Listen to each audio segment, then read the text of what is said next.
Under the bright glow of the studio lights, Congresswoman Jasmine Crockett stood confidently, her maroon suit catching the light just enough to betray her calm assurance as she prepared to confront one of the most distinguished and formidable legal minds in the United States. Moments before, Alan Dershowitz, the legendary 85-year-old Harvard Law School professor emeritus and a lawyer whose reputation stretched across decades, had stepped onto the stage from behind the curtains. Clutched tightly in his hand was a stack of meticulously organized papers, which he seemed to hold with purpose and authority.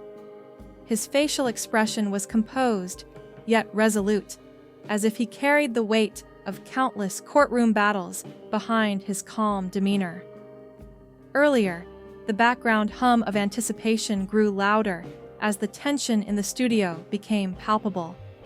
The person behind this strategic confrontation, Dershowitz, had made a declaration, a statement that echoed through the nerve-wracked silence. He confidently asserted that he possessed concrete evidence capable of exposing what he believed was a glaring deficiency in the Congresswoman's grasp of legal intricacies. His voice remained steady, resonating with the calm authority of a veteran who had argued before the Supreme Court on many occasions. His assertiveness was underlined by his reputation. An accomplished lawyer, high-profile advocate, and seasoned professional who was unfazed by the intimidating surroundings. He proclaimed that although Crockett might be considered a rising star within her political party, tonight's debate would reveal her to be significantly out of her depth when it came to constitutional law and legal nuances. The audience, sensing the gravity of the moment, instinctively reached for their phones, eager to record this encounter, knowing that it was likely to become a defining moment in their political consciousness. They understood that this was more than just a routine debate. It was a battle of reputation, intellect, and the ability to navigate complex legal arguments under intense scrutiny. With decades of experience behind him, bolstered by his Harvard pedigree, a distinguished career, and work with prominent clients, Dershowitz appeared utterly confident that he would secure an easy victory over the relatively new Congresswoman, who had only been serving in Congress for a brief 2 years. His belief in his own superiority seemed rooted in the conviction that his extensive background gave him an insurmountable edge. Yet, Crockett remained utterly unfazed by his bravado. A former public defender and civil rights attorney, she stood with poise, her expression calm yet alert, a subtle and knowing smile flickering on her face. Her eyes locked onto his with piercing intent, revealing her internal preparation and resolve. It was obvious to those familiar with her that she had come well prepared, knowing exactly the battlefield she was about to face. This confrontation was no ordinary debate. It was poised to become one of the most challenging moments in Dershowitz's long and illustrious career. When the cameras of CNN began rolling, capturing every moment for the nationwide audience, the tension only intensified. The host, Rebecca Mitchell, introduced the segment, making clear that this discussion would center on voting rights legislation, a topic of immense importance and relevance. Neither Crockett nor Dershowitz looked away as they engaged in a fierce, unwavering stare-down, each holding the other's gaze as if testing the depth of their resolve. It was in this moment that the veteran legal scholar, confident in his years of experience and intellectual mastery, was about to learn an unforgettable lesson. Underestimating Jasmine Crockett's sharpness, determination, and strategic acumen would prove to be his most costly mistake on national television. Each second of this exchange was poised to demonstrate that beneath her relatively short time in Congress lay an acute awareness of the nuances of law, a fierce commitment to her principles, and a tactical brilliance that even seasoned legal giants could overlook. Before diving into the unfolding drama, it's important to recognize the importance of the battle of wits that was about to take place. Watching how Jasmine Crockett skillfully turned the tables on one of America's most celebrated attorneys would be a lesson in composure, preparation, and strategic thinking. This wasn't just a confrontation. It was a masterclass in asserting oneself against a formidable opponent. The CNN studio was charged with anticipation. The host, Rebecca Mitchell, set the stage for what was expected to be a compelling debate about voting rights, a topic vital to the nation's democracy. As she introduced the two legal luminaries, the atmosphere grew even more tense. On one side was Harvard Law School professor emeritus Alan Dershowitz, with his distinguished background, polished appearance, and an impressive career that included arguing before the Supreme Court. His silver hair was carefully combed, and he dressed in a crisply tailored navy suit that exuded professional authority and expertise.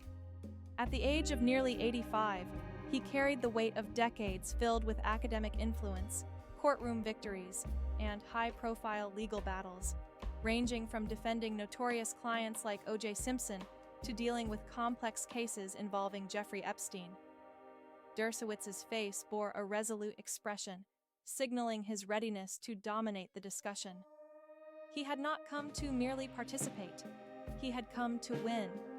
His voice, deep and commanding, introduced his opening remarks with a subtle hint of his Boston accent, the unmistakable mark of a seasoned lawyer whose career spanned generations.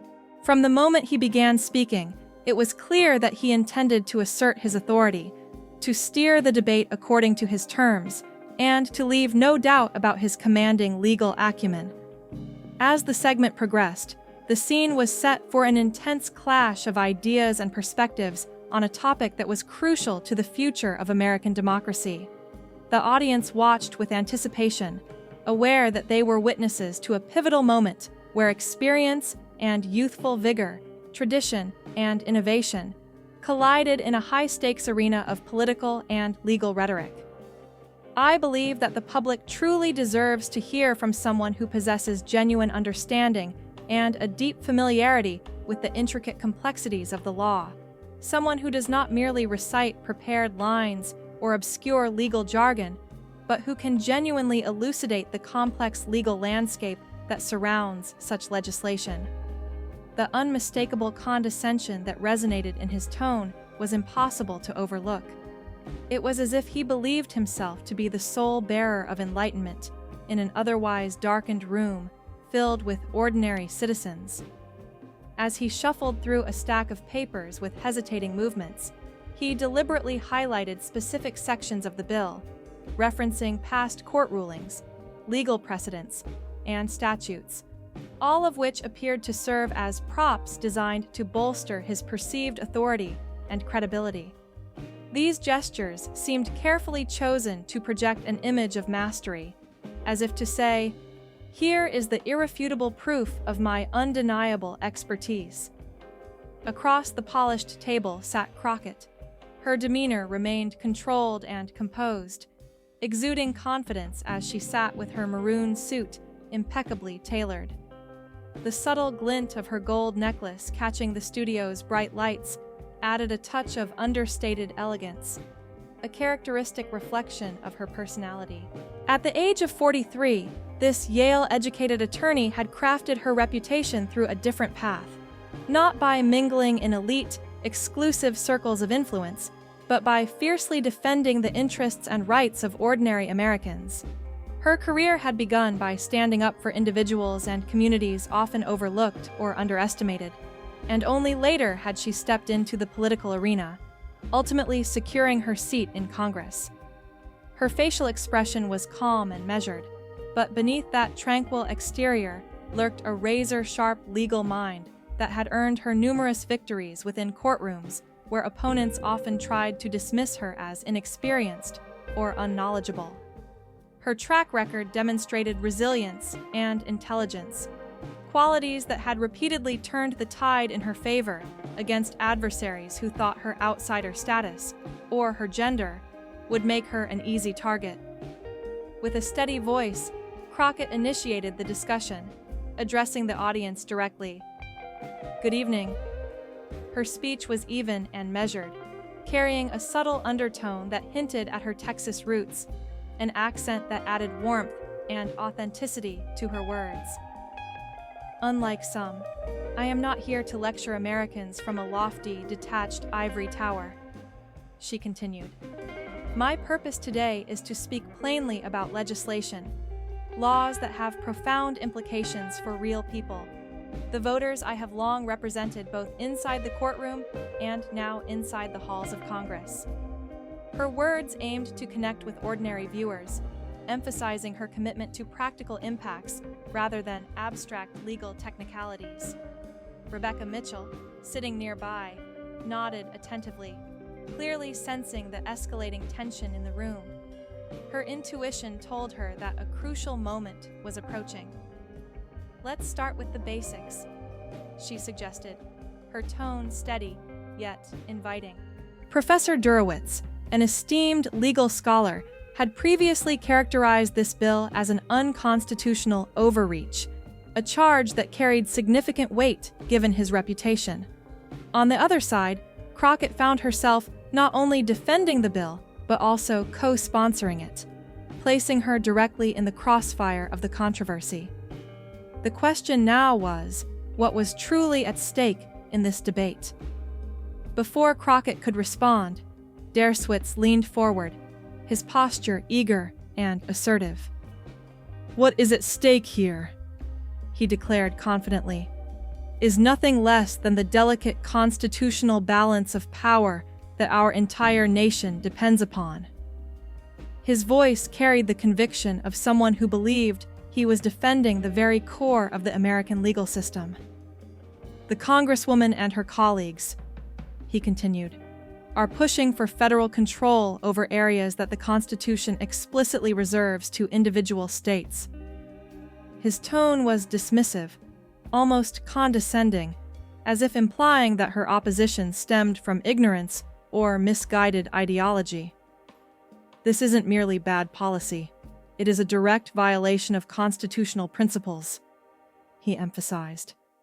And honestly, I am quite surprised that anyone with a law degree would support such a blatant overstep. There was a subtle smirk in his voice, hinting at a belief that he had bested his opponent through sheer legal acumen. Crockett's reaction was subtle, but telling. The faint smile that played on her lips was not born of amusement, but of recognition.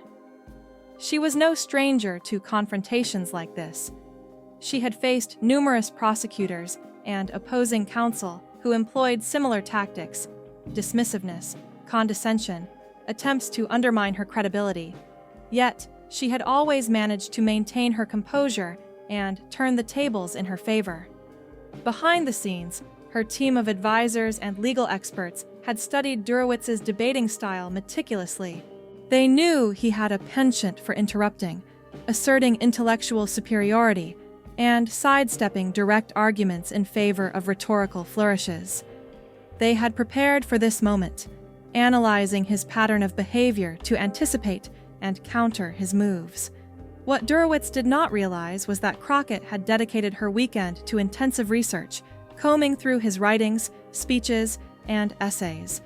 Not only recent commentary on voting rights, but also archival materials from the 70s and 80s, original papers and opinion pieces that directly contradicted his present-day positions. Her investigative work was thorough. She even reached out to 3 former Harvard students who had studied under Durowitz, gaining valuable insights into his habitual argumentative techniques and potential weaknesses. Her strategy was clear. She aimed to demonstrate that his current stance was inconsistent with his prior intellectual positions, thereby undermining his credibility in real time. Meanwhile, upstairs in the control room, CNN's producers watched the live feed with intense focus. The segment had been framed as a serious discussion about policy, analyzing the implications of the Voting Rights Protection Act. However, as the exchange intensified with personal tension and pointed confrontations, the atmosphere turned far more compelling from a viewer's perspective. Recognizing the potential for viral content, the network's social media team quickly began clipping and uploading segments of Dershowitz's opening remarks and Crockett's calm rebuttals, knowing that these snippets would resonate widely across online platforms. The most dramatic moments promised to spark debate and engagement well after the broadcast concluded. The stakes of this debate extended beyond simply defending or opposing the Voting Rights Protection Act. For Dershowitz, the issue was deeply personal. He was increasingly focused on preserving his legacy as one of America's most influential legal minds of the later 20th and early 21st centuries. His reputation, built upon decades of scholarly work and legal triumphs, was being tested in this televised arena. He viewed this confrontation not just as a debate on legislation, but as a crucial chapter in his ongoing effort to affirm his intellectual authority and resilient influence within the legal community. For Crockett, the core mission was a matter of fundamental importance, demonstrating that a fresh, vibrant generation of legal professionals, diverse in background, deeply rooted in their communities, and unafraid to challenge the established power structures, had earned the right to be heard as equals when shaping the future of the nation's legal landscape. It was not merely about individual opinions or positions, but about affirming the legitimacy and voice of a new wave of attorneys committed to justice and equality. Rebecca, observing the unfolding exchange, shifted her focus to Crockett and addressed her directly, requesting her insights into the constitutional issues raised by the professor. Crockett quietly adjusted her papers, her demeanor shifting noticeably from courteous politeness to intense concentration. Her expression conveyed seriousness and readiness to engage on the matter. With calm confidence, she responded, "I would be pleased to clarify those constitutional concerns, Rebecca." Her tone was respectful, yet assertive, emphasizing her willingness to participate in the discussion. However, before diving into the legal specifics, Crockett felt it crucial to highlight a fundamental point for all viewers or listeners tuning in or observing the debate. She paused briefly to ensure her message was clear and understood. What she wanted everyone to grasp, Crockett explained with clarity and conviction, was that the authority to interpret the Constitution does not rest solely with the academic elites of prestigious universities, such as Ivy League professors, nor is it confined to legal scholars alone. Instead, she stressed that this interpretative power inherently belongs to every American citizen, especially those individuals and communities most directly impacted by constitutional translation into law and policy. This perspective underscored the democratic principle that constitutional understanding and application should be accessible and meaningful to all, not just a select few. At this point, Dershowitz, the professor, raised an eyebrow in mild surprise or perhaps mild irritation, perceiving the challenge perhaps as a slight to his authority. He opened his mouth as if to interject, likely to respond or to assert his own authority in legal interpretation. Yet, Crockett persisted, maintaining her composure and continuing her argument without interruption. Her voice grew firmer, more deliberate as she laid out her reasoning, making her stance unmistakably clear. She pointed out that her opponent's implication, that she somehow misunderstood the fundamentals of constitutional law, was unfounded. "Let's clarify that," Crockett said. She then proceeded to cite specific constitutional provisions to support her position. For example, she referenced Article 1, Section 4 of the Constitution, which explicitly grants Congress the authority to regulate federal elections, a power fundamental to the enforcement of voting rights and election processes across the nation. She further pointed out that the 14th and 15th Amendments empower Congress to take measures to protect voting rights and eliminate racial discrimination in voting practices. This is not just abstract constitutional theory, Crockett emphasized. It is the letter of the law, fixed and unambiguous. She acknowledged that Dershowitz, perhaps, was aware of this, but he appeared irritated or dismissive, shaking his head with visible frustration. He then claimed, "Congresswoman, I am fully aware of those constitutional provisions," and proceeded to mention the Supreme Court's rulings, citing Shelby County v. Holder as a key example. He asserted that the court had repeatedly confirmed that states possess significant authority over election administration, giving the impression that states hold the final say. Crockett responded without hesitation, referencing her own experience litigating voting rights cases directly impacted by Shelby County.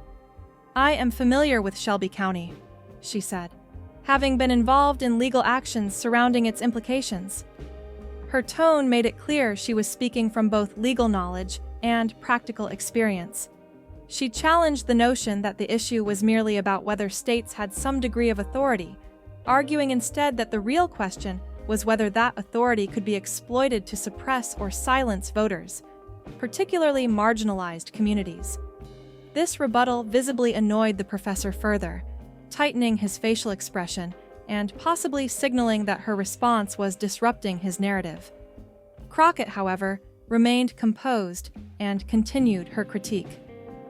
"The key issue," she said, "is not simply whether states have the authority to conduct elections, but whether they can use that authority in ways that undermine citizens' voting rights, particularly in ways that violate the constitutional guarantee of equal protection under the law."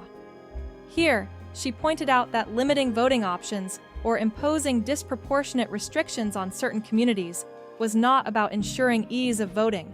It was a constitutional matter focused on fairness, equality, and the right to participate fully in the democratic process. Rebecca, who had been listening attentively, interjected to steer the debate towards specific legislative provisions. She suggested focusing on particular sections of a bill under discussion.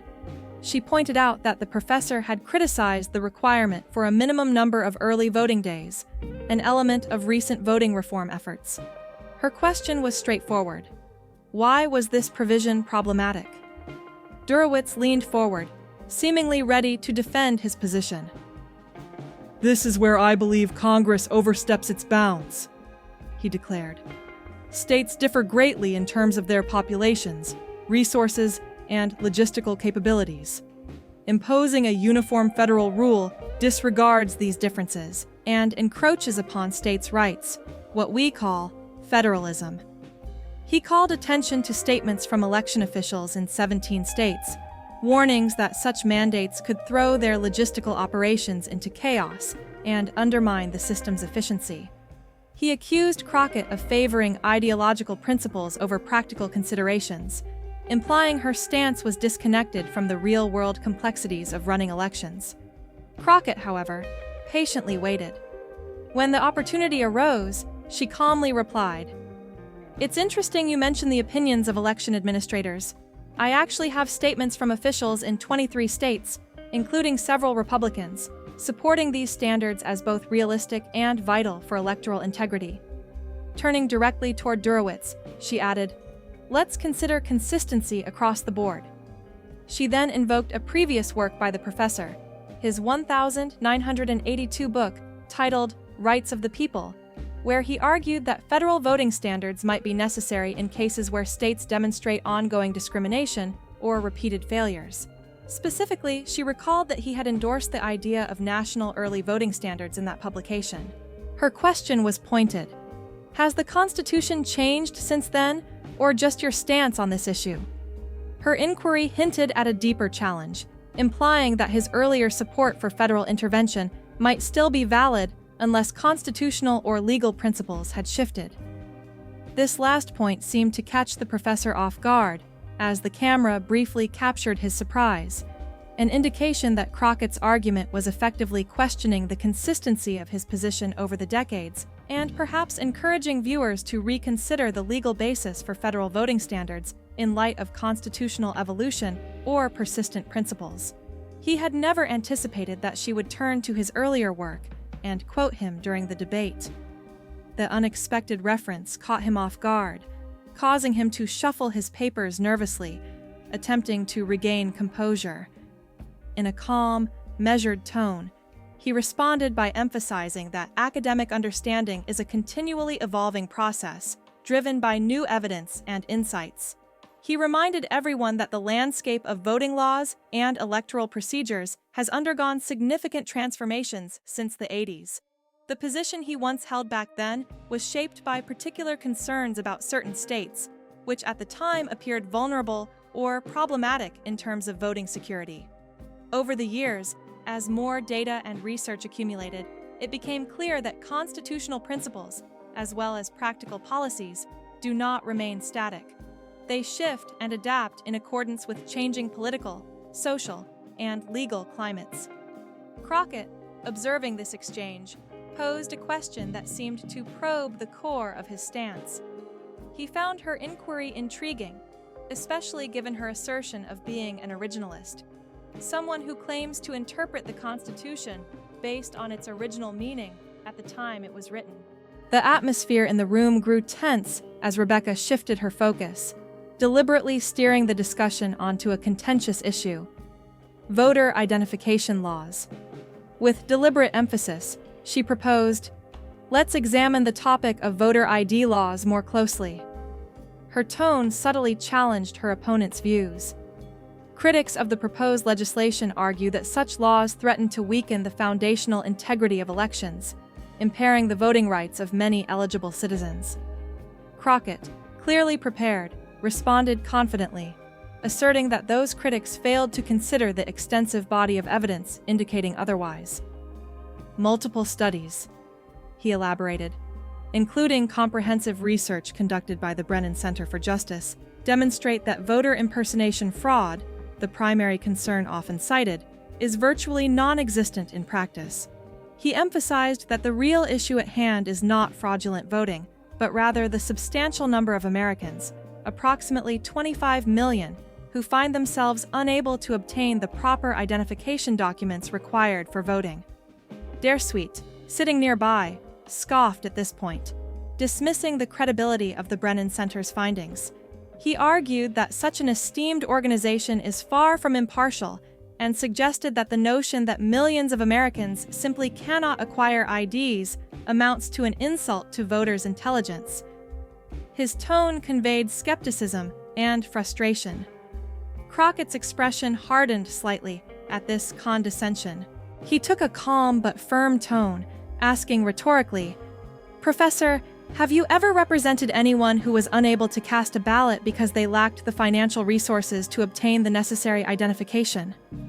He continued, "I have personally met elderly citizens who do not possess the required birth certificates, and I have spoken with low-wage workers who cannot afford to take time off from work to visit ID offices, which are often open only during hours incompatible with their schedules."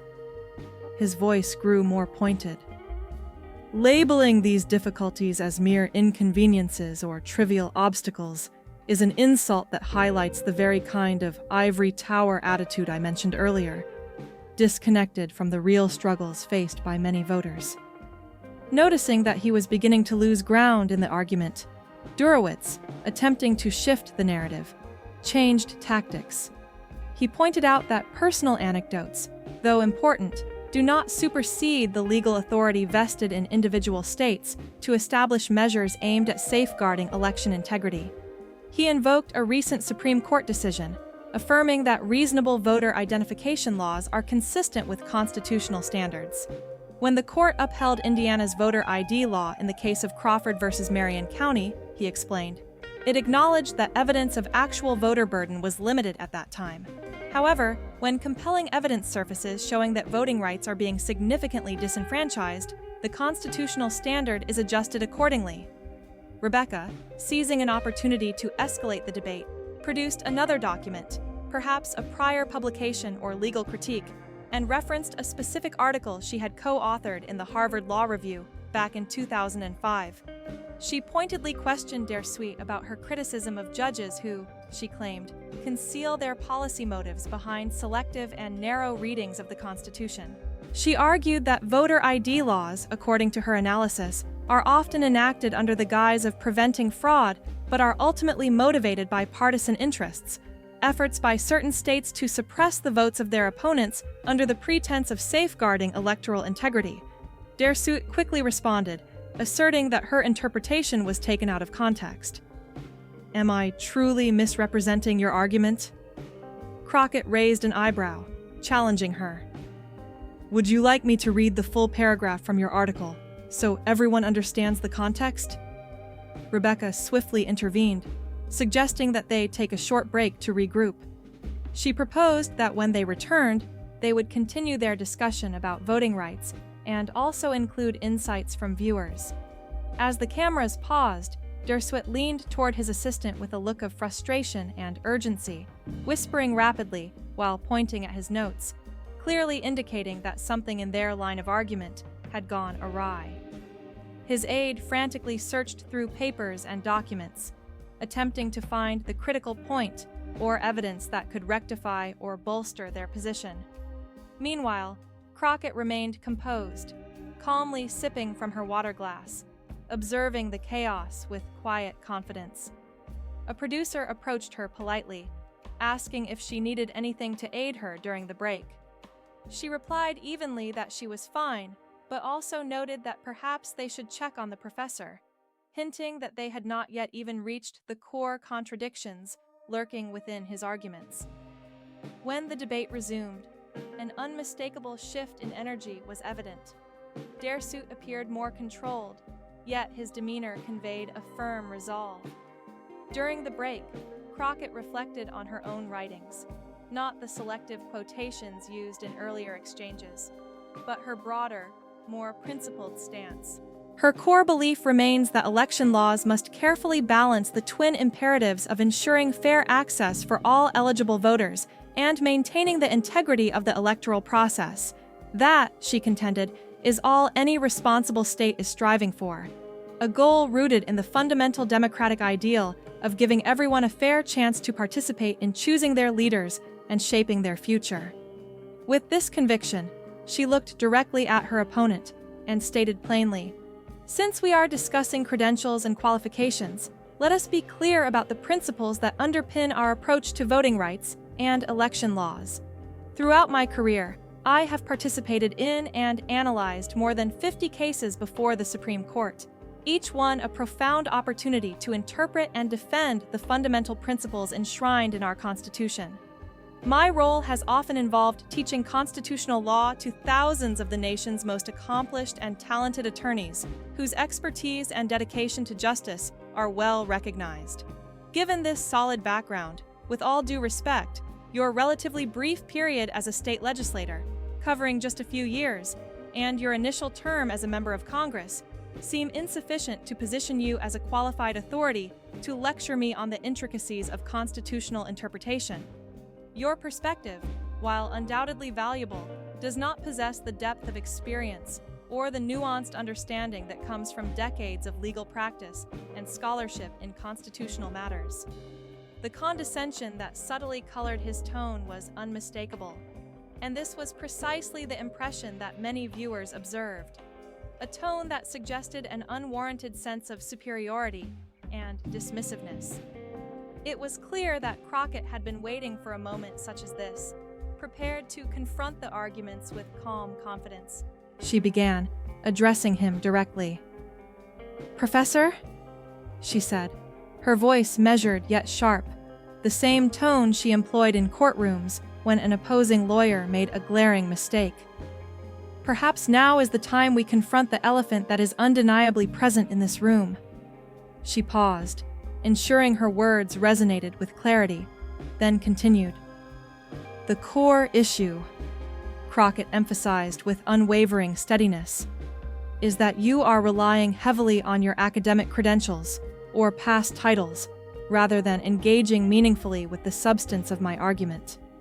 Her tone conveyed that this approach might be acceptable within the walls of a classroom, where students are concerned primarily about their grades and academic recognition, but it was entirely inappropriate in the context of our discussion. "This is not Harvard Law School, and I am not your student at this moment," she thought, her words deliberately pointed. Durowitz's expression grew visibly tighter, a sign of his growing discomfort. He attempted to respond, claiming, "I am addressing the substance of the matter." Crockett, undeterred, countered sharply. "You are the one bringing up historical quotes from the past." She pointed out that her intent was to demonstrate how his views had evolved or shifted over time. "I am highlighting," she explained, "how your position has changed to better understand your current stance." She then suggested, "Let's direct our focus more closely on today's discussion." She reminded him that he had previously asserted that states should have the authority to oversee and regulate election procedures, an assertion that, upon closer examination, raised significant questions.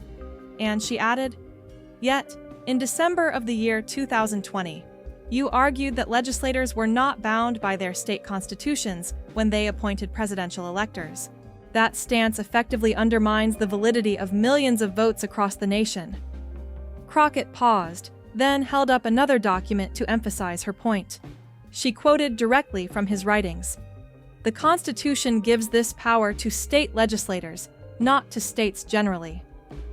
Turning to him, she asked, "How do you reconcile that statement with your current concern for federalism and the authority of states?" Durowitz's face displayed a flicker of discomfort. He shifted unsteadily in his seat and explained, "That was a narrow legal argument concerning the electors clause, not a broad-based regulation of elections overall." Crockett nodded slightly, signaling her understanding, but maintaining her critical edge. "Is it truly only a narrow, isolated issue?" she inquired. "Because both topics, electors and general elections, are built upon the same core constitutional principle, the delicate balance between federal authority and states' rights, especially concerning the right to vote." She paused, giving him space to respond. "Yet, your interpretation appears to fluctuate depending on which political side benefits from your stance." Her words struck a nerve, and the audience murmured softly in response as Derskitz, reflecting a moment of embarrassment, showed signs of flushing visibly. This assertion, that his position was politically motivated rather than strictly constitutional, appeared to unnerve him. He responded indignantly, "That's absurd! My positions are grounded on constitutional analysis alone, not on political considerations." Crockett, sensing the opportunity, nodded minimally in acknowledgement, but pressed further. "Then, let us revisit and carefully examine that analysis," she suggested. "You frequently cite the case of Shelby County v. Holder to argue that federal oversight of state voting laws is unjustified, but in that very decision, Chief Justice Roberts reaffirmed Congress's authority to address and remedy voting discrimination, an authority this very bill aims to utilize." She leaned forward slightly, emphasizing her next point. "The difference, Professor, is that I have personally represented genuine voters impacted by the effects of Shelby County." She paused for effect.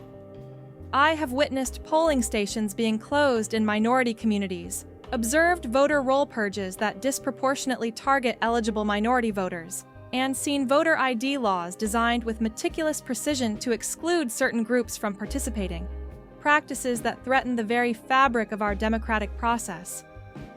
Durowitz attempted to interject, perhaps to defend his position or to dispute her claims, but Crockett raised her hand politely to signal her desire to continue uninterrupted. "Please, I have listened respectfully to your arguments," she said, calmly but firmly, "and I expect the same respect in return." He fell silent, recognizing that her tone had shifted and that she was now addressing a more urgent, concrete reality rather than abstract legal theory. She went on, shifting her focus toward her experience in the Supreme Court. "You mentioned your extensive work before the highest court in our land, and I truly respect that," she acknowledged. "But I have also worked directly within state courts, where the practical effects of voting rights issues are most immediately felt. I have helped seniors, for example, reclaim their voting rights after bureaucratic hurdles, policies so complex and costly that they effectively disenfranchise our most vulnerable citizens." Her words carried a tone of genuine concern and conviction, highlighting her extensive first-hand experience with the real-world impact of legal and administrative decisions affecting the fundamental right to vote. In the complex interplay between abstract constitutional principles and immediate, tangible realities, there exist moments where theory sharply confronts practice. Such instances are far removed from theoretical debates within academic halls. Instead, they unfold in the heated rooms of legislative chambers, in arguments that have profound implications for people's daily lives and their fundamental right to vote. When she pulled out the draft of the proposed legislation, she emphasized that, contrary to some claims, this bill does not aim to federalize every single election in the country. Instead, it sets essential, minimum standards designed specifically to prevent the most egregious forms of voter suppression, those tactics that systematically hinder certain groups from exercising their voting rights. Crucially, she pointed out that individual states would still wield considerable freedom in how they choose to implement and enforce these standards. Their historical and legal authority over election procedures remains intact, as the bill merely establishes baseline requirements rather than dictating every detail. She underscored that the primary authority over election regulation belongs to state governments, as enshrined in the Constitution. Nevertheless, she highlighted that the proposed legislation oversteps that authority by micromanaging specific procedural elements, rules that traditionally have been within the domain of states. For example, she drew attention to Section 306 of the bill, which alone prescribes no fewer than 42 detailed mandates concerning early voting hours and locations. To call this a standard might be generous. It closely resembles an attempt at direct control, a turning of the key to an almost complete takeover of voting procedures across the nation. Sensing that this was the pivotal moment in the debate, Mitchell shifted her gaze toward Duruetitz, seeking his response. Her tone was measured but pointed, inviting the professor to articulate his perspective. Duruetitz, a seasoned academic and legal scholar, managed to compose himself, aware that this was more than mere words. It was about the very essence of constitutional authority. He acknowledged that the experiences and concerns expressed by the Congresswoman carried weight and deserved recognition. Still, he argued that these concerns could not override the clear stipulations of the Constitution, which explicitly assigns primary authority over election rules to the states, not to Congress. He contested the bill's provisions as an overreach, an attempt to regulate election procedures down to minute details, something he insisted was beyond the constitutional powers granted to Congress. He pointed out that the bill's specific mandates, especially those within Section 306, went beyond the constitutional scope and amounted to an overstep, a form of direct oversight control rather than the traditional standard-setting authority. To illustrate his point, he cited a proposal from the past, a measure he had previously supported back in 1991 during a congressional hearing.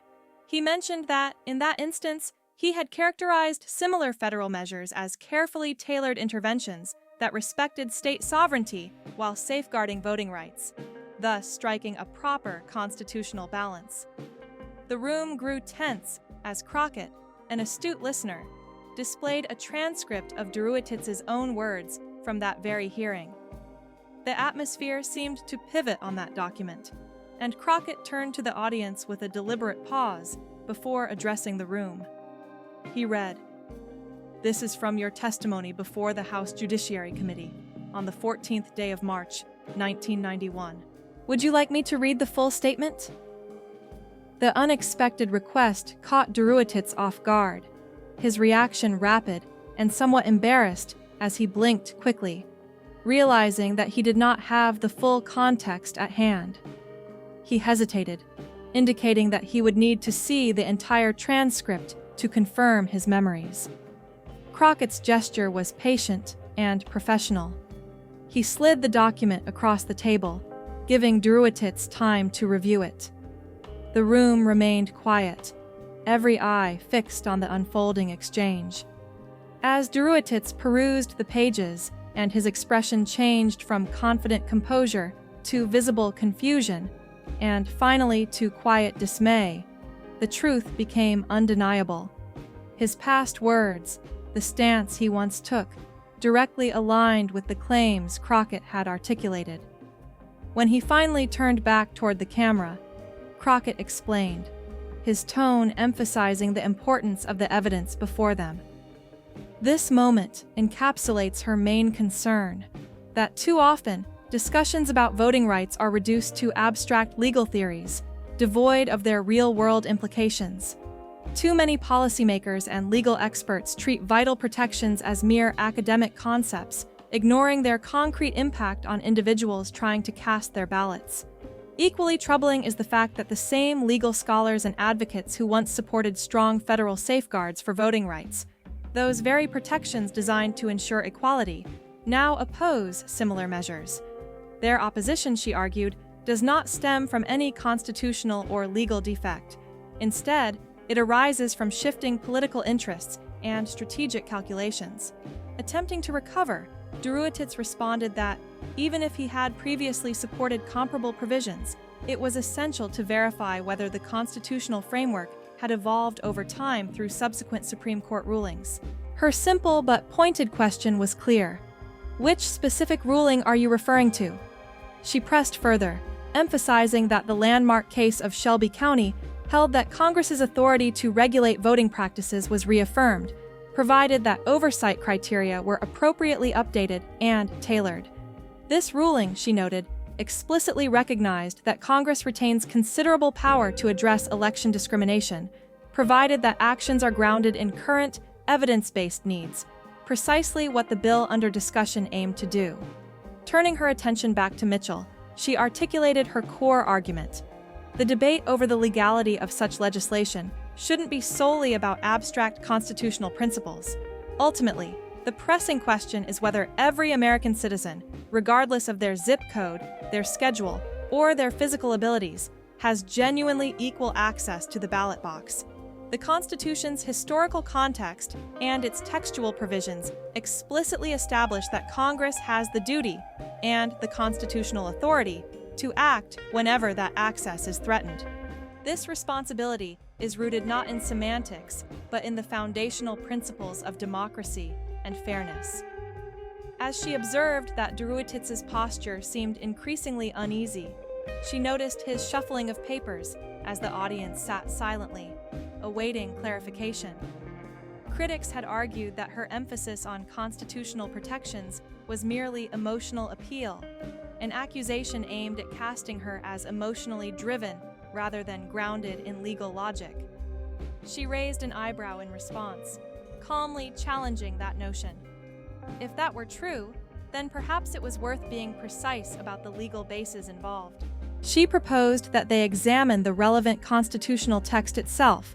For instance, Article 1, Section 4, which explicitly states that the times, places, and manner of holding elections for senators and representatives shall be determined by each state's legislature.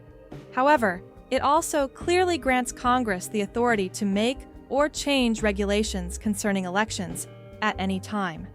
This clause embodies a delicate balance. It recognizes the sovereignty of state legislatures while simultaneously empowering Congress to intervene when necessary to protect voting rights and ensure fairness across the nation. In this context, she was underscoring that the legislative provisions in the bill are firmly rooted in this constitutional text. They serve as a modern extension of the constitutional mandate to safeguard voting rights, especially in cases where state procedures might unjustly restrict access or disenfranchise certain groups. Her analysis aimed to demonstrate that, rather than overstepping, these federal measures are a legitimate exercise of Congress's constitutional powers, tools designed to uphold the integrity of the democratic process amid evolving challenges and threats. The discussion unfolded as a clear affirmation that Congress holds the ultimate authority to shape and regulate voting rights within the United States. The speaker elaborated by emphasizing the significance of the constitutional amendments, the 14th and 15th, that explicitly empower Congress with such authority. She explained that the 14th Amendment's Equal Protection Clause, alongside the 15th Amendment's prohibition against racial discrimination in voting, both contain specific enforcement provisions. These provisions serve as direct grants of power, explicitly authorizing Congress to pass legislation deemed necessary to ensure the protections intended by these amendments. Throughout American legal history, the Supreme Court has consistently recognized and upheld this constitutional authority. Most recently, in the case of Brnovich versus the Democratic National Committee, the court reiterated and reinforced Congress's power to establish standards for voting rights, even while ruling on Arizona's election regulations. This case served as a contemporary reminder that Congress's authority in this realm remains firm and well supported by constitutional precedent. As the presentation proceeded, the atmosphere in the studio grew quiet, almost tense, as Crockett systematically addressed and dismantled Dershowitz's constitutional objections. With remarkable clarity and authority, he cited relevant case law, referenced historical legal precedents, and pointed precisely to specific provisions within the legislation under discussion. His approach was not theoretical. It was rooted in practical understanding derived from extensive experience and familiarity with the constitutional framework. It became apparent that Crockett's mastery of the legal material was more than superficial. Dershowitz, attempting to interrupt several times, was met with smooth and authoritative counter-responses each time. Crockett demonstrated superior command, not only of the law, but also of the intricate details embedded within the bill. His calm confidence highlighted his deep knowledge, and it was clear that his growing frustration was restrained, yet perceptible. Eventually, in a final effort to make his primary point, Dershowitz attempted to raise what he believed to be a critical issue. He addressed the Congresswoman directly, expressing concern that she might not fully grasp the potential unintended consequences of the legislation. He suggested that Section 502 could, in his view, diminish the voting power of minority groups in certain local elections, raising a warning flag about possible negative impacts. Crockett's expression softened into a slight smile, indicating a poised confidence. He responded evenly, "Professor, I'm afraid that's not quite correct." He explained that the bill in question does not contain a section numbered 502. Instead, the legislation comprises only 428 sections. The room suddenly fell into complete silence. Realizing what had happened, Dershowitz hurriedly shuffled through his papers, a look of dawning comprehension crossing his face. It became evident that he had confused this bill with another piece of legislation, a serious mistake for someone claiming to be an expert in constitutional law. He muttered an apology, speaking more quietly now, acknowledging the error. "I meant Section 402, he corrected himself. Crockett responded with calm professionalism. "Section 402 concerns ballot drop boxes, and it has nothing to do with minority vote dilution. Perhaps you are thinking of House Resolution 272 from the last Congress. That was a different bill entirely." His words captured precisely the unfolding reality that Dershowitz's points had been based on incomplete understanding. Despite his impressive credentials and reputation, Dershowitz had entered the debate without thoroughly reading or analyzing the legislation, instead relying on established talking points and assumptions. Crockett, in contrast, who had even helped draft parts of the bill, displayed an in-depth understanding and accuracy in every response he gave. Recognizing the importance of the moment, the moderator, Mitchell, turned to Dershowitz with a composed and respectful tone. "Professor, considering the clarifications provided by the Congresswoman, do you wish to revise or reconsider any aspect of your position on this legislation?" His usual confidence seemed somewhat shaken as he responded tentatively. "I still harbor constitutional concerns, but I must admit that some of my criticisms may have stemmed from outdated or incorrect information. I will need to revisit and review the full text more carefully." Crockett nodded graciously. "I appreciate your honesty, Professor. I would be glad to present a comprehensive analysis that demonstrates how each section of the bill aligns with established constitutional principles. Perhaps, after reviewing the details, we can agree on the importance of safeguarding every American's right to vote without unnecessary challenges."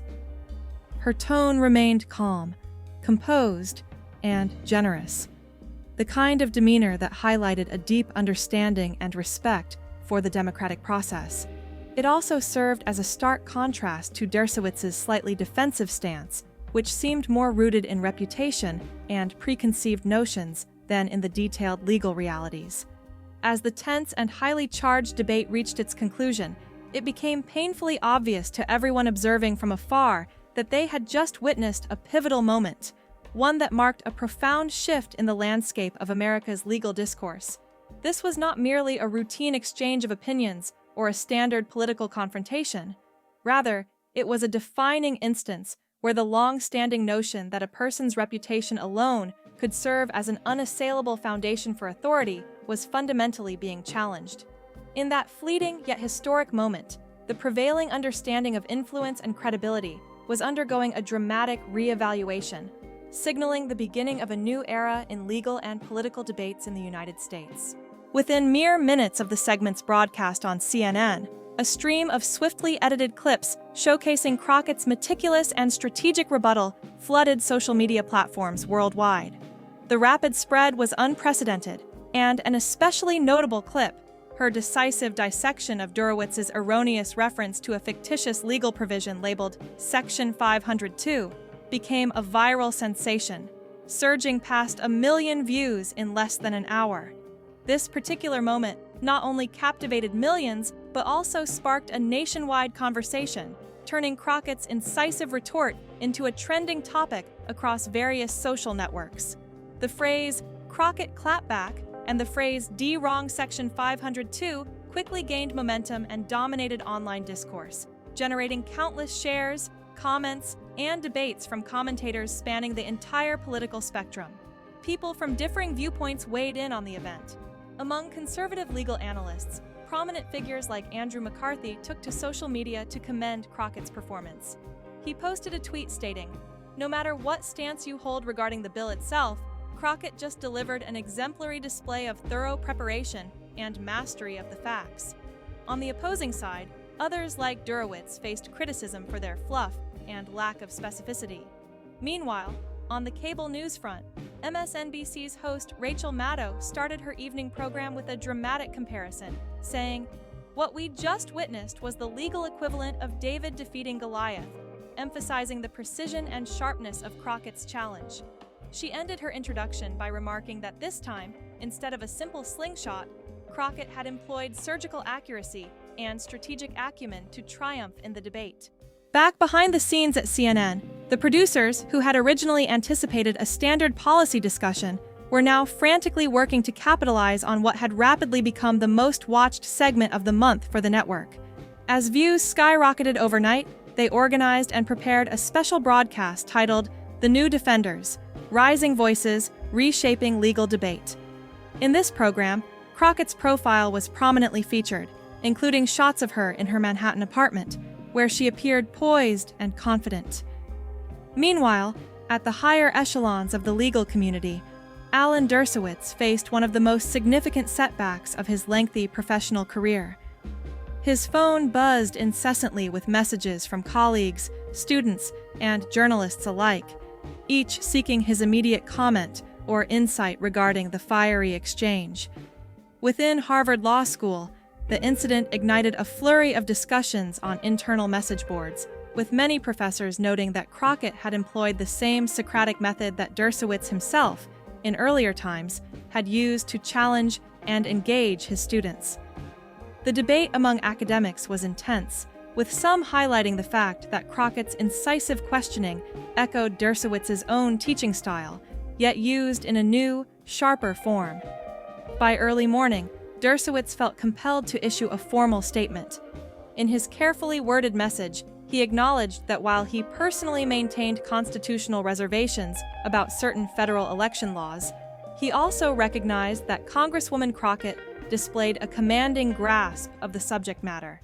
His statement expressed respect for her arguments and emphasized the importance of having well-prepared advocates representing diverse perspectives in public discourse. Though crafted with diplomacy, the tone of the message was widely interpreted as an attempt at damage control, softening the blow of his earlier setback and trying to preserve his reputation amid the unexpected turn of events. For Crockett herself, the aftermath of her viral moment was nothing short of transformative. Her office was suddenly flooded with interview requests from the most prominent national networks, eager to feature her insights on this pivotal topic. Her social media following experienced a meteoric rise. It more than tripled overnight, as thousands of new followers eagerly engaged with her posts and commentary. Recognizing her burgeoning influence, leaders within the House Democratic Caucus invited her to take the podium for a crucial press conference the very next day, where she was to discuss voting rights legislation. This opportunity further cemented her position as a rising star within the party. Even more remarkably, 3 members of Congress, previously undecided about the bill, reached out to her personally to express their support, having been influenced by her arguments and evident familiarity with the issues. The momentum that had seemed so unlikely just days before now appeared unstoppable. The political landscape was shifting swiftly, and the prospects for passing the legislation, once considered a long shot, now seemed increasingly promising. Across the landscape of legal blogs, academic forums, and think tank discussions, analysis and commentary proliferated at an extraordinary pace.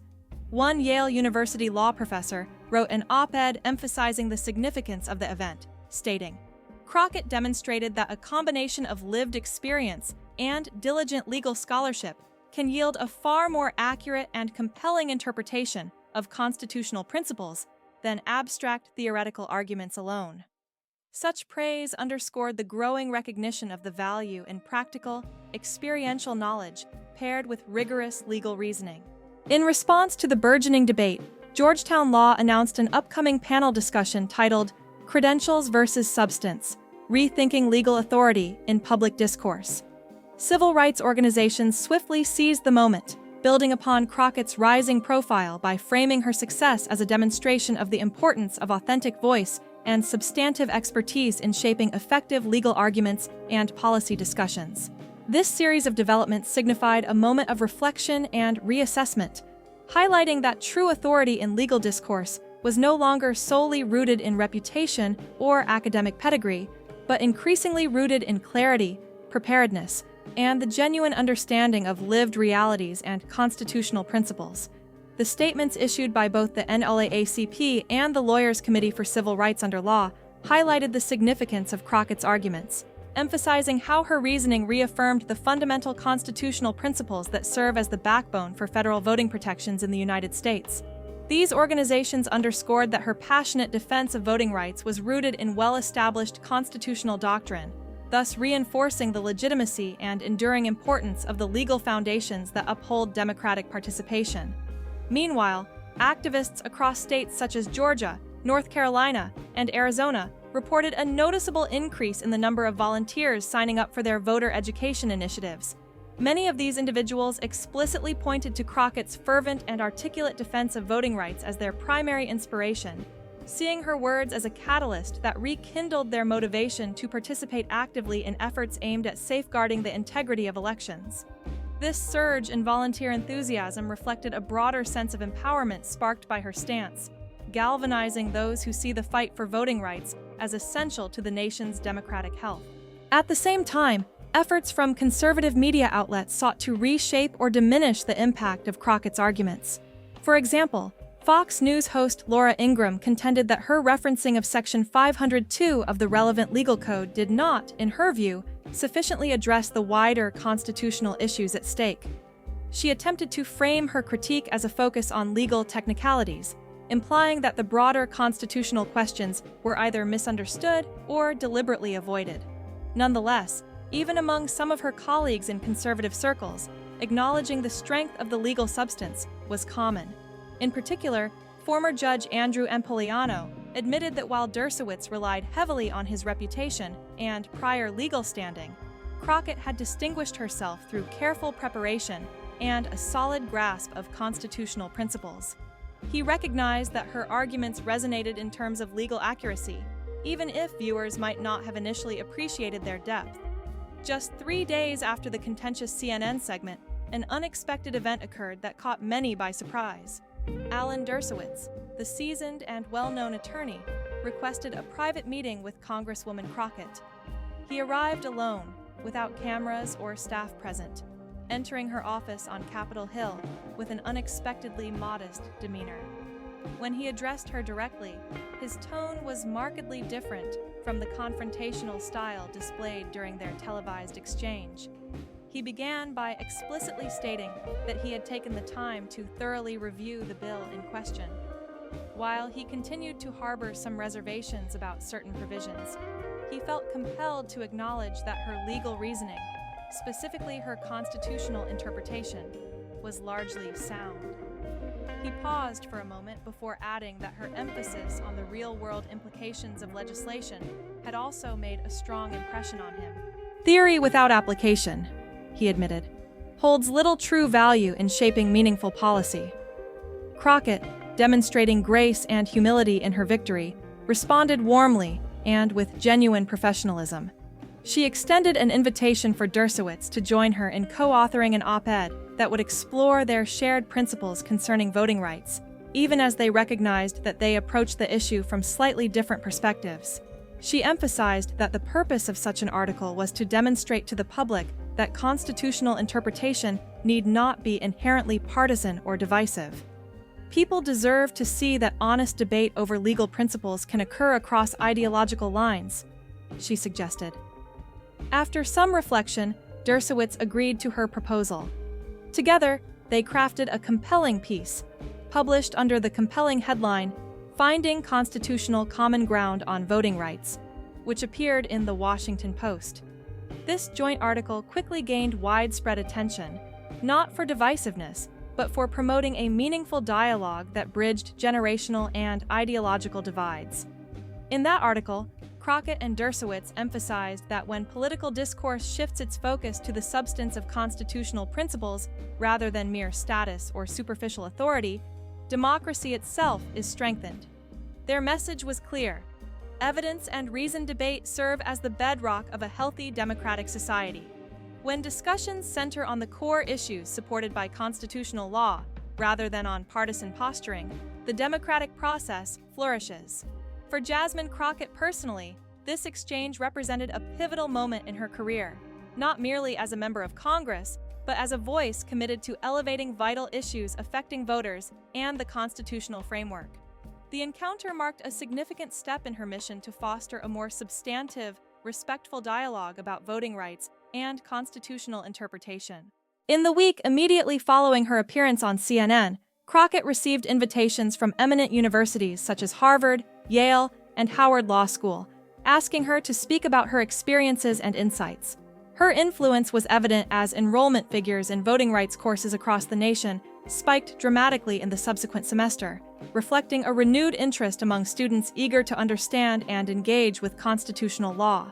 Perhaps even more meaningful was the outpouring of messages Crockett received from a diverse array of young legal professionals, law students, and especially women of color working within the legal community. Many expressed that her courage and clarity served as a beacon of hope and inspiration. For instance, a second-year law student from Michigan wrote to her, sharing that Crockett had demonstrated that it was possible to stand firm and speak truth to power without compromising one's integrity or authentic identity. "Your example showed us that we do not need to minimize our experiences or our perspectives to gain respect from authority," the student reflected. Meanwhile, in Washington, the political landscape continued to evolve as the aftermath of this debate unfolded. Several Republican senators reached out privately to discuss the potential for bipartisan compromise legislation focused on establishing new standards for early voting. Although some policy disagreements persisted, the tone shifted away from ideological confrontation towards practical dialogue aimed at solving tangible issues. This transition represented a significant area where Crockett's skills, her ability to focus on pragmatic solutions, began to play a vital role. At a Congressional Black Caucus meeting, congressmen and women commended Crockett for her influential role. Congressman James Clearn, in particular, emphasized that her efforts had transcended the typical legislative debates. "You didn't just win a simple debate," he remarked, "but you helped pave the way for a more constructive, solutions-oriented approach to voting rights legislation, demonstrating that principled dialogue can lead to meaningful progress." 6 weeks prior, a pivotal moment had occurred that would forever alter the way the nation approached discussions surrounding voting rights and the broader realm of democratic participation. That instance marked the beginning of a profound shift in public discourse, a change so impactful that it altered established narratives and set a new standard for what meaningful dialogue could look like in the modern era. From that point onward, the manner in which issues related to voting rights would be addressed and debated took on a new character, one characterized by greater clarity, greater confidence, and a deeper engagement with core constitutional principles. It was precisely through this transformative event that lasting change in societal conversations was sparked. Following this watershed moment, within a span of just over a month and a half, a revised version of the Voting Rights Protection Act emerged as a formal legislative proposal. This bill managed to pass through the House of Representatives, garnering support from members across the political spectrum, a rare feat in a deeply divided legislative environment. The bipartisan backing demonstrated a shared recognition of the importance and urgency of safeguarding voting rights, despite ongoing political tensions. While uncertainty still enveloped its prospects in the upper chamber, the Senate, the momentum gained during those crucial weeks was undeniable. Few could have predicted such a leap forward before the event that made headlines and captured nationwide attention. The sudden visibility of a particular viral moment involving Congresswoman Crockett played an instrumental role in shifting public opinion and legislative priorities. Experts in political analysis and legal scholarship widely credited Crockett with playing a central role in reshaping the nation's understanding of both the constitutional foundations of voting rights and the practical implications of their protection. Her actions and words prompted a reevaluation not only of legal frameworks, but also of how ordinary citizens and policymakers alike perceived their roles in defending democracy. The broader media landscape quickly seized upon the incident, turning it into a touchstone case study for the evolving nature of authority within public discourse. No longer was expertise or credentials the sole marker of influence. Instead, what mattered increasingly was the depth of preparation, the authenticity of lived experience, and the moral conviction behind one's views. This new era saw the emergence of a generation of voices demanding recognition, not based on traditional status or institutional affiliations, but grounded in their insightful perspectives and rigorous understanding of complex issues. Across the country, viewers and listeners alike bore witness to a confrontation where the exchange of ideas unfolded not merely as a debate, but as a rare instance of genuine intellectual engagement on a live platform. This moment transcended partisan divisions and touched upon something more profound, a continuing national conversation about who truly holds authority in a democracy. It was about the fundamental question of representation, not only at the ballot box, but also within the realms of public discourse and policy-making processes. Later, reflecting thoughtfully with her team, Crockett explained her perspective, emphasizing the true purpose behind her bold stance. She shared that her intent was never to embarrass Professor Durowitz, but to reinforce a principle essential to democracy, that every voter's right to participate must be safeguarded through a careful blend of constitutional interpretation and real-world application. She articulated that when legal theory and lived experience intersect, that intersection becomes the foundation where justice begins to take shape and take form. Her words underscored a core belief that meaningful change often occurs at the intersection of law and everyday reality. The dialogue between Crockett and Dershowitz soon became a subject of study in universities nationwide, spanning fields such as communications, law, and political science. It served as a striking illustration of how thorough preparation, deep expertise, and unwavering moral conviction could challenge even the most established authority figures. This episode was a vivid reminder to the country that in a healthy, functioning democracy, ideas must stand on their intrinsic merit, rejecting any tendency to be elevated solely based on titles or institutional authority. Instead, the strength of an argument depended on its substance, not on the reputation of those who presented it.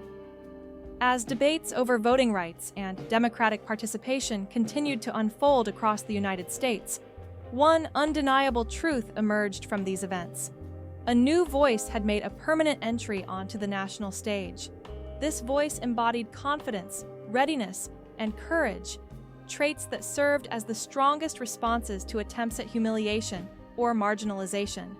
It demonstrated that the most effective way to confront attempts at silencing or discrediting is to approach challenges with solid preparation, moral conviction, and steadfast self-assurance. Should you find this detailed account of the Crockett-Dershowitz confrontation to be insightful and thought-provoking, it is worth reflecting on the significance of such moments for the nation's political fabric. Recognize that these exchanges, though seemingly confrontational, often reveal deeper currents shaping the future of democracy. They reaffirm the importance of awake, informed citizenry, capable of engaging in spirited but respectful debates that ultimately serve to strengthen democratic processes. Such instances exemplify how courage and thoroughness can serve as powerful tools rather than mere weapons in the ongoing effort to protect and advance the fundamental rights of every voter, not just in theory, but in everyday practice. This brief exploration underlines a vital principle. In the rich tapestry of American democracy, the most lasting changes often stem from moments of honest, vigorous debate, when individuals stand firm in their convictions and articulate them clearly. This episode serves as a testament to the resilience of democratic ideals when they are defended by voices unafraid to challenge prevailing norms, armed with knowledge, integrity, and an unwavering belief in justice. The turning points like these remind us all that true strength lies in confidence, thorough preparation, and the moral courage to speak truthfully, even in the face of opposition.